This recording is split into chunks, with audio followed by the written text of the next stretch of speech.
So thanks again, Ken, for joining us. My And pleasure.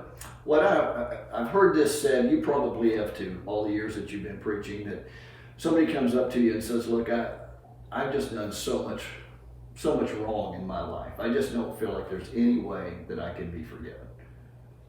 What might you say to that fellow? Well, I had a guy come to my office one time exactly with that question and concern. And I just quickly opened the Bible and pointed him to the parable of the lost son and just told him that story that Jesus told about, the boy that gone into the far country of sin and wasted his father's inheritance and he'd spent it in licentious, immoral living and it ended up in rags and had to go back home. And how just went through that story in Luke 15 of how the father forgave the son and showed mercy. And I said, Jesus' point of that parable was, that's our Heavenly Father. And so it doesn't make any difference how far you have gone away from God and gone into the far country of sin. And of course, this boy was wallowing in the pig pen, so to speak, feeding the pigs.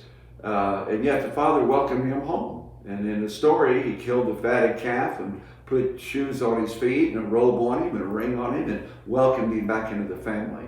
And that's our Father. No matter what you've done, no matter how terrible it is, it can't be too terrible that God won't forgive it. So you can't fall too far to be forgiven and brought back again. I don't see how you could.